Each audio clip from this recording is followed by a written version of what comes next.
الحمد لله نحمده ونستعينه ونستغفره ونؤمن به ونتوكل عليه ونعوذ بالله من شرور أنفسنا ومن سيئات أعمالنا. من يهده الله فلا مضل له ومن يضلله فلا هادي له، ونشهد أن لا إله إلا الله ونشهد أن محمدا عبده ورسوله. أما بعد فإن خير الحديث كتاب الله، وخير الهدي هدي محمد صلى الله عليه وسلم، وشر الأمور محدثاتها، وكل محدثة بدعة، وكل بدعة ضلالة، وكل ضلالة في النار. فأعوذ بالله من الشيطان الرجيم. بسم الله الرحمن الرحيم.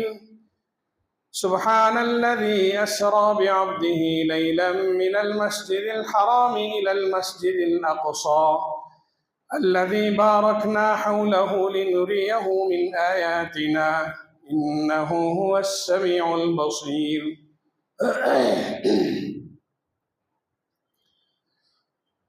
برادران ملت، معزز سامعین اور ملت اسلامیہ کے نوجوانوں،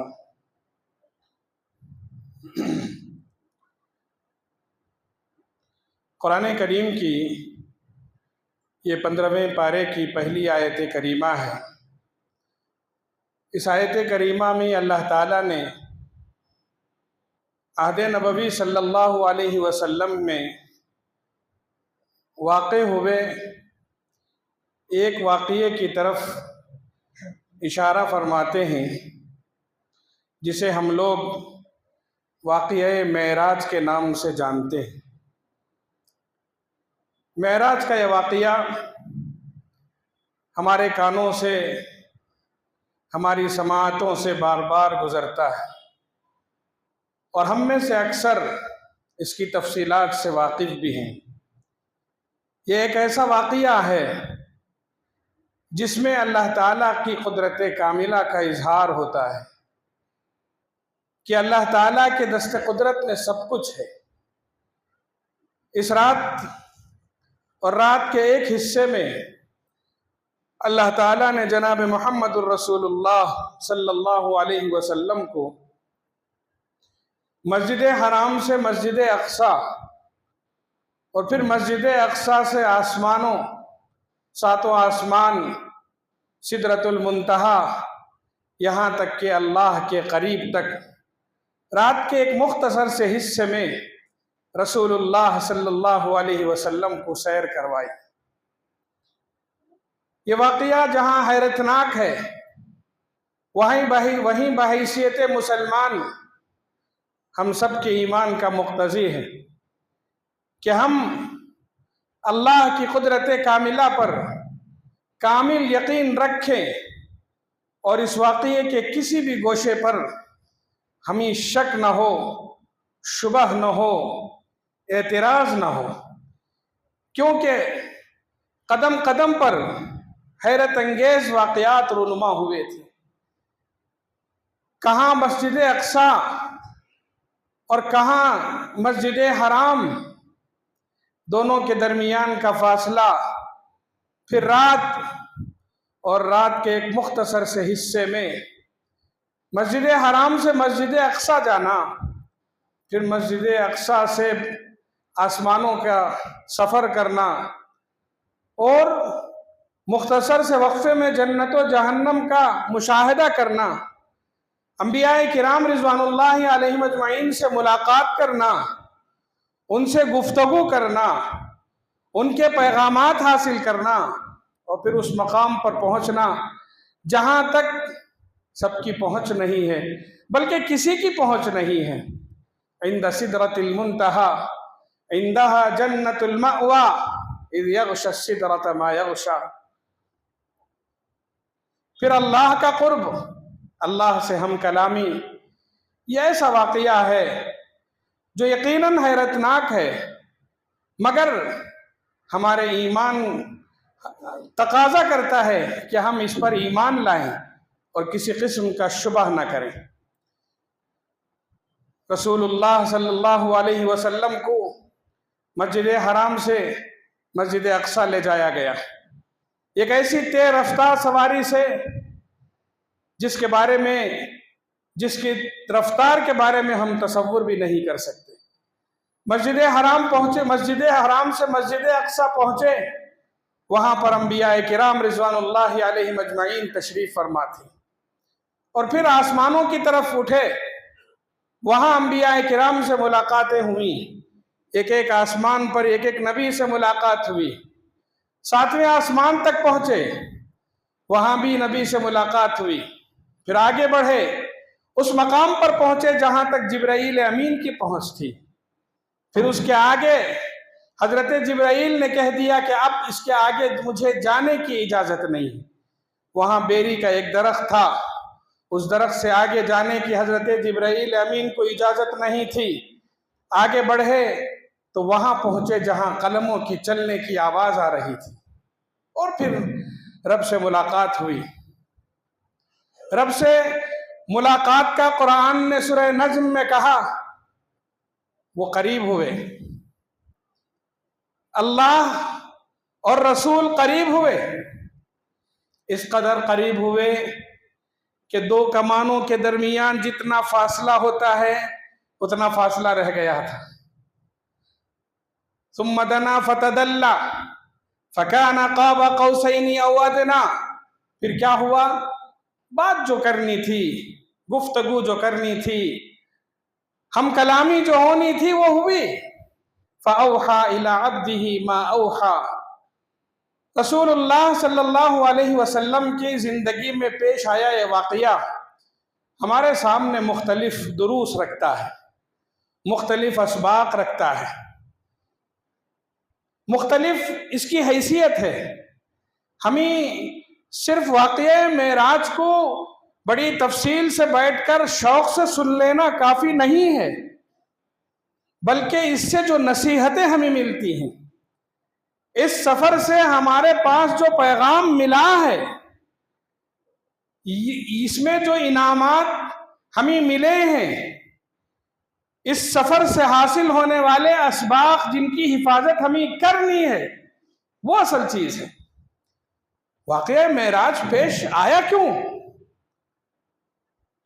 ایسے ہی نہیں کہ رسول اللہ صلی اللہ علیہ وسلم آرام فرما رہے تھے، جبرائیل امین فرشتے آئے، انہیں اٹھا لیا اور لے گئے، پھر لا کر چھوڑ دیا۔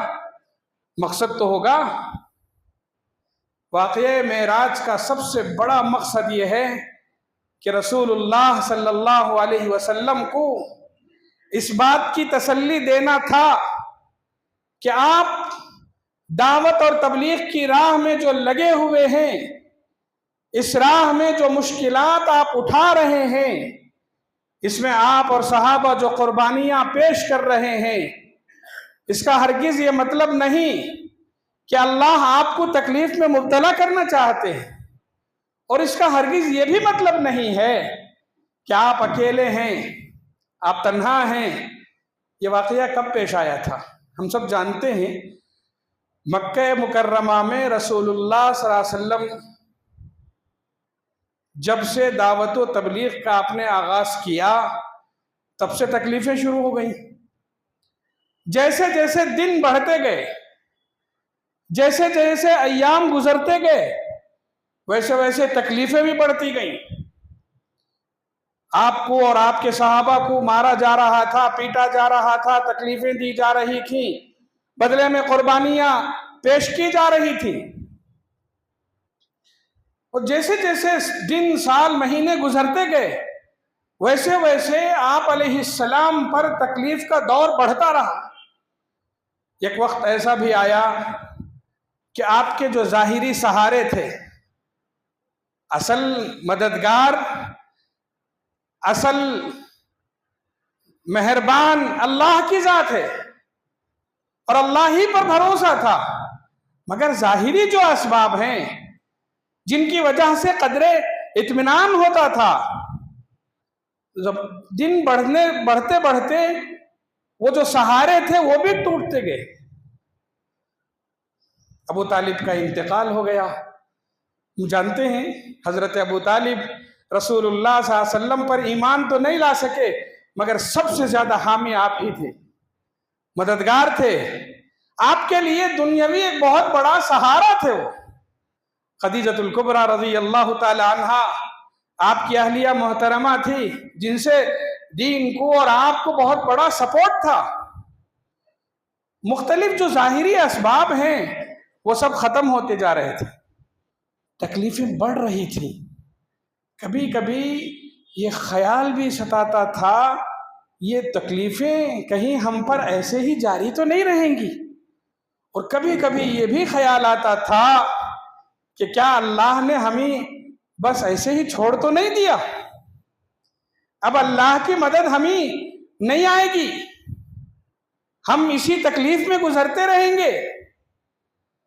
جب رسول اللہ صلی اللہ علیہ وسلم کو تسلی کی ضرورت تھی، جب رسول اللہ صلی اللہ علیہ وسلم کو اس بات کا یقین دلانا تھا کہ آپ اکیلے نہیں ہیں، اللہ کی مدد آپ کے ساتھ ہے، مہربانیاں ساتھ ہیں، نصرت ساتھ ہے، معیت ہے، یہ سب بتانا جب ضروری تھا. رسول اللہ صلی اللہ علیہ وسلم جب تنہا محسوس کر رہے تھے اپنے آپ کو، اور جب یہ سمجھ رہے تھے دین کیسے آگے بڑھے گا، اب ہمارا تعاون کون کرے گا، اللہ کی ذات پر بھروسہ نہیں اٹھا تھا. یہ بات ذہن میں رکھیں. اللہ سے مایوس بھی نہیں ہوئے تھے، مگر جو تکلیفیں آ رہی تھیں وہ یقیناً بڑے صبر آزما تھی. اب تسلی کی ضرورت تھی. اب وہ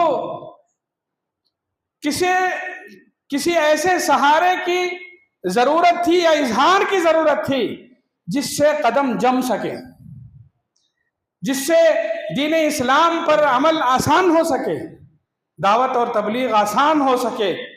ایسے موقع پر جب کہ رسول اللہ صلی اللہ علیہ وسلم کو ایک انرجی، ایک تسلی کی ضرورت تھی، ایسے موقع پر اللہ تعالیٰ نے جناب محمد الرسول اللہ صلی اللہ علیہ وسلم کو اپنے پاس بلایا. اگر اللہ چاہتے جہاں آپ آرام فرما رہے ہیں وہیں سے اٹھاتے، سیدھے اپنے پاس بلاتے اور بلا کر تسلی دیتے اور یہ کہتے آپ کام کرو ہم ساتھ ہیں، یا یہی تسلی دیتے اور تسلی دی بھی. مگر ایک طریقہ اپنایا اللہ تعالیٰ نے. اللہ نے سب سے پہلے مسجد حرام سے آپ کو لے کر مسجد اقصیٰ جانے کے لیے کہا گیا. مسجد اقصیٰ پہنچے. اب دیکھیے ایک نبی جن کو ایک تسلی کی ضرورت ہے، ایک نبی جو اپنے دعوتی مشن میں اپنے آپ کو تنہا محسوس کر رہے ہیں، ایک نبی جن کے ساتھ ہی قربانیاں پیش کر رہے ہیں، ایک نبی جن کو اس بات کا اندیشہ ہونے لگا کہ یہ کام کیسے آگے بڑھے گا. آپ کو تکلیف ہو رہی تھی، آپ مشکلات میں پڑے ہوئے تھے. ایسے موقع پر اللہ نے ایک ایسی محفل سجائی جو آپ کے لیے تسلی کا باعث ہو. چنانچہ کیا کیا گیا؟ آپ کو مسجد حرام سے مسجد اقصیٰ لے جایا گیا. کیا اللہ چاہتے تو ایسے ہی نہیں اٹھا لے سکتے تھے آسمان پر؟ مسجد اقصیٰ لے جایا گیا. اور جب مسجد اقصیٰ پہنچے کیا دیکھتے ہیں؟ کیا دیکھتے ہیں؟ پوری مسجد انبیاء کرام کی صفوں سے بھری پڑی ہے.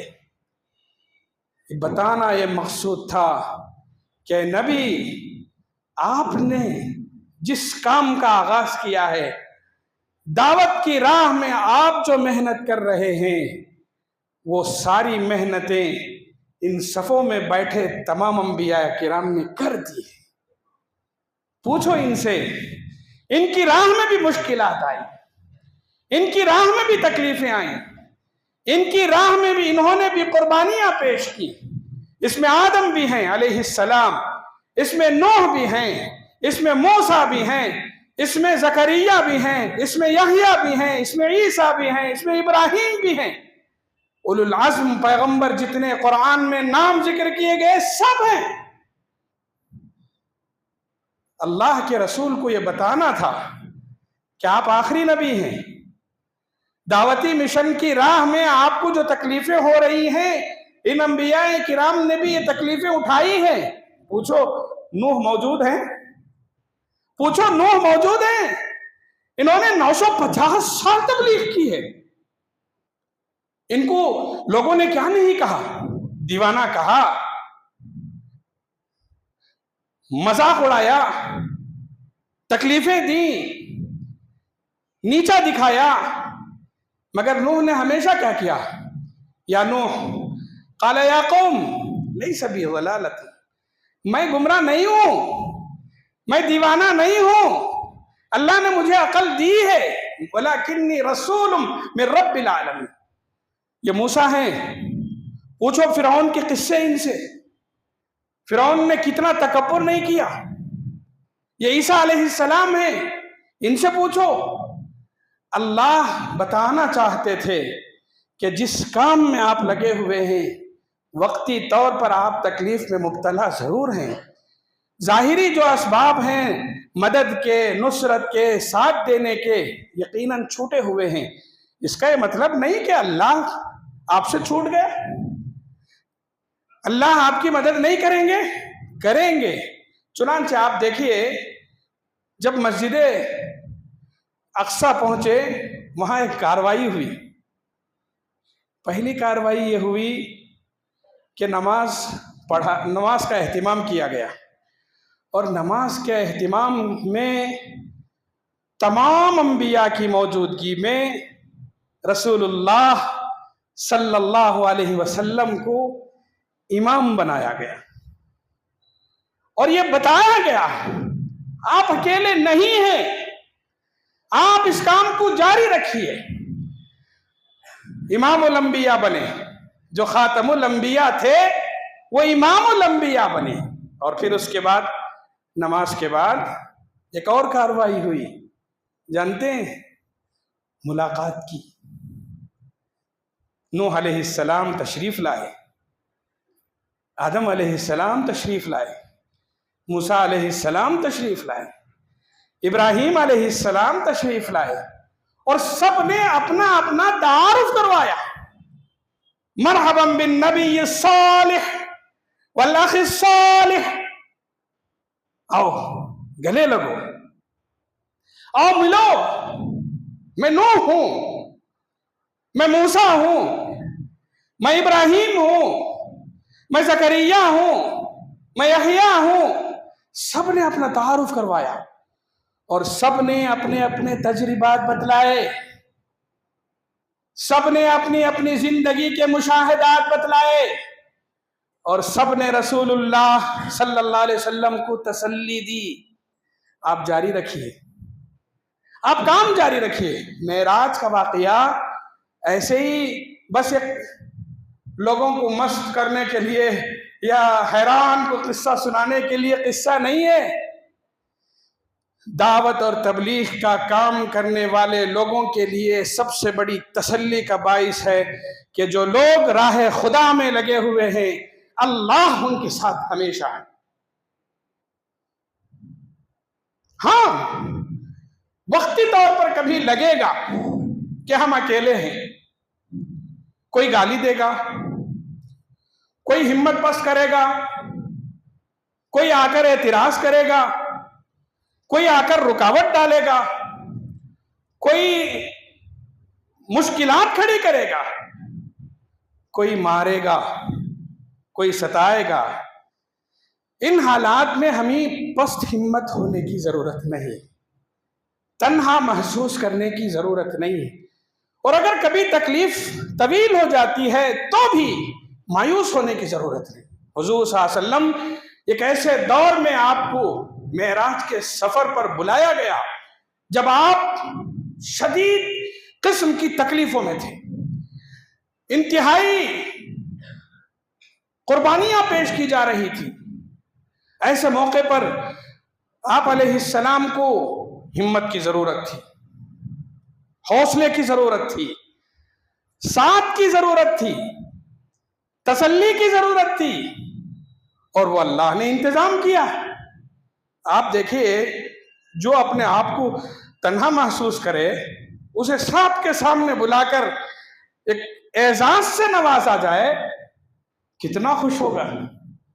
اور یہ کہا جائے ڈرنے کی ضرورت نہیں، یہ سب آپ کے ساتھ ہے، کتنی ہمت ملے گی. حضور صلی اللہ علیہ وسلم کو کے سامنے 1,24,000 انبیاء کرام کو سامنے لایا گیا اور یہ کہا گیا یہ سب آپ کے ساتھ ہے، اور تسلی دی گئی جو تکلیفیں آپ کو دی جا رہی ہیں ویسی تکلیفیں انہوں نے بھی سہی ہیں، جو اعتراض آپ پر کیا جا رہا ویسے اعتراضات ان پر بھی کیے گئے ہیں. آپ لگے رہیے، اپنا کام کیجیے. اچھا، یہاں تک بس نہیں کیا گیا، سب کو ایک جگہ جمع کیا گیا، سب سے اجتماعی ملاقات کی گئی، اور پھر یہاں سے وہاں کا سفر شروع ہوا.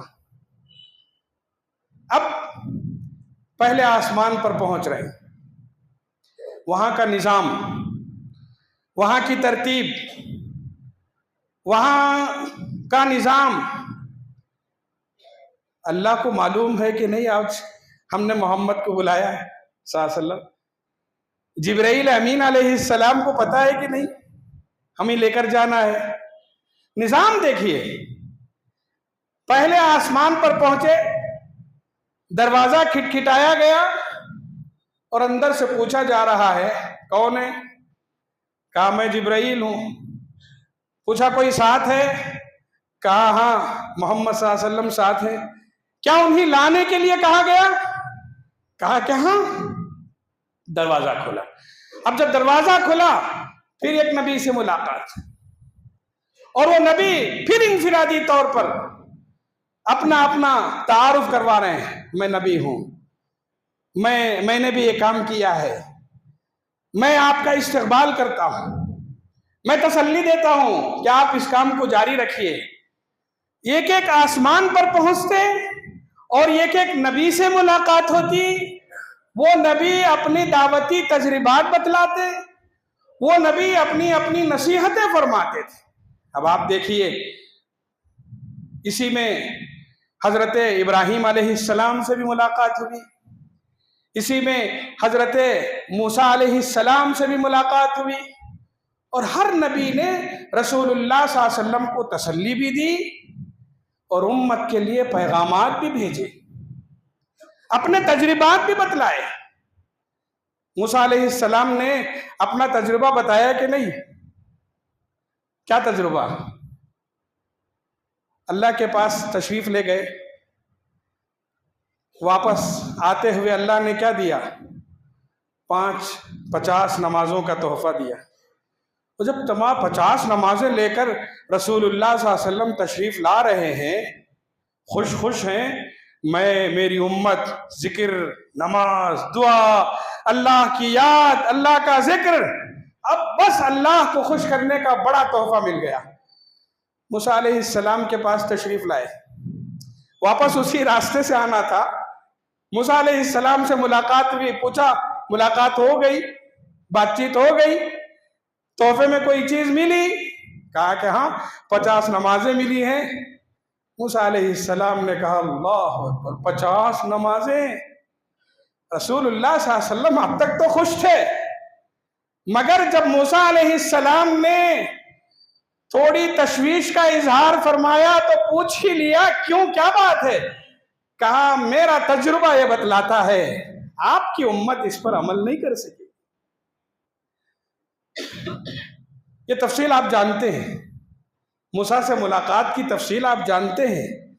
بتانے کا مقصد یہ ہے کہ حضرت موسیٰ سے دوبارہ ملاقات کا انتظام، اللہ کی طرف سے جو انتظام ہوا ملاقات کا، وہ ہمیں یہ بتلا رہا ہے کہ محمد صلی اللہ علیہ وسلم جو اپنے آپ کو تنہا محسوس کر رہے تھے، آپ کو اس سفر میں ایک ایسا انتظام کرنا تھا کہ اس راہ سے گزرے مسافروں اور اس راہ سے گزرے انبیاء کرام کا تجربہ بتانا تھا اور تسلی دینا تھا. حضرت موسیٰ نے اپنا تجربہ بتلایا کہ جائیے، میں فرعون اور بنی اسرائیل جیسی قوم پر سے گزر کر آیا ہوں، انہوں نے جو اعتراض کیے، انہوں نے جو قذبحثیاں کی، انہوں نے جس قسم کے ناشائستہ حرکتیں کی، مجھے لگتا ہے آپ کی قوم بھی یقیناً حضور کے دور میں عبادت کرنے والے، سجدہ کرنے والے، ذکر و اذکار میں مصروف ترین رہنے والے صحابہ موجود تھے، مگر آنے والا دور بھی تو وہ بھی دور ہوگا امت محمدیہ کا۔ حضرت موسیٰ نے اپنے تجربے سے بتلایا، اور حضرت موسیٰ علیہ السلام کے تجربے سے رسول اللہ صلی اللہ علیہ وسلم نے فائدہ اٹھایا، کہا آپ کہہ رہے ہیں تو جاؤں گا، گئے کہ نہیں؟ 10 نمازوں کی تخفیف کی، اور پھر آخر میں 5 نمازیں رہ گئی، اور 5 نمازیں اللہ نے اپنے فضل سے 50 نمازوں کے ثواب کا اعلان کیا، مگر رسول اللہ صلی اللہ علیہ وسلم کو بلانے کا مقصد ایک حیرتناک واقعہ لوگوں کے سامنے بیان کرنا نہیں ہے۔ دعوت اور تبلیغ کی راہ میں مشکلات آئیں گی، دین پر عمل کبھی کبھی مشکلات آئیں گی، ان مشکلات کو انگیز کرنا، سنبھل کر چلنا، اعتراض کرنے والوں کے اعتراض پر دھیان نہ دینا، یہ سنت رسول ہے۔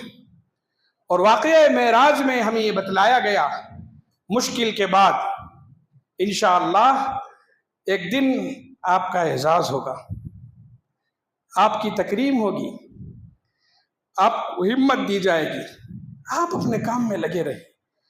مشکلات آئیں گی، تکلیفیں آئیں گی، اس کے بعد جو راحت آئے گی، اس کے بعد جو اعزاز ملے گا، وہ کیا اعزاز؟ کیا اعزاز؟ اسی واقعہ معراج میں ہے۔ اعزاز یہ ہے اللہ کا قرب حاصل ہوگا۔ جیسے رسول اللہ صلی اللہ علیہ وسلم کو دعوت دین کی راہ میں اٹھائی جانے والی تکلیف کے دوران آپ کے ان قربانیوں کے بدلے تسلی دی گئی صحابہ انبیاء کرام کے ذریعے، وہیں اللہ تعالیٰ نے اپنے قریب بلایا۔ کتنا قریب؟ کتنا قریب؟ 2 کمانوں کے درمیان جتنا فاصلہ رہ جاتا اتنا قریب بلا لیا۔ ثم دنا فتدلى فكان قاب قوسين او ادنى، 2 کمانوں کے درمیان جتنا قرب ہوتا ہے اس سے بھی قریب اللہ نے اپنے بندے جناب محمد رسول اللہ صلی اللہ علیہ وسلم کو بلایا۔ شارحین یہاں لکھتے ہیں ہم دعوت کا کام کریں، اگر مشکلات ہم نے سہ لی، بدلے میں ہمیں جو ملے گا وہ اللہ کا قرب ملے گا، اللہ کی رضا ملے گی، اللہ تعالیٰ کی مدد ملے گی، اور بدلے میں جو جنت ملے گی اس کے بارے میں ہم کیا ہی کہہ سکتے ہیں۔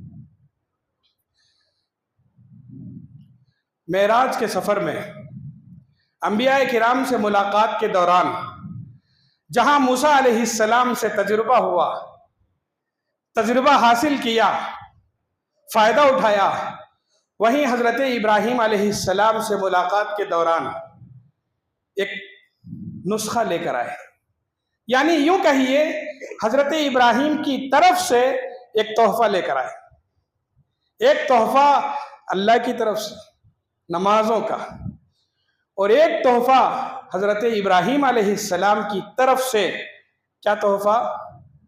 حضرت ابراہیم سے ملاقات جب ہوئی، ہماری اور آپ کی خوش نصیبی ہے، ہماری اور آپ کی خوش نصیبی ہے، وہ ابو الانبیاء ہیں، اولو العزم پیغمبروں میں سے۔ خوش نصیبی دیکھیے، جب رسول اللہ صلی اللہ علیہ وسلم نے ملاقات فرمائی حضرت ابراہیم علیہ السلام سے، وہ اللہ کے رسول صلی اللہ علیہ وسلم کے ملاقات کے بعد یہ کہا کہ آپ اپنی امت کے پاس جب تشریف لے جائیں گے تو اس وقت ان کو میرا سلام سنائیے۔ حضرت ابراہیم نے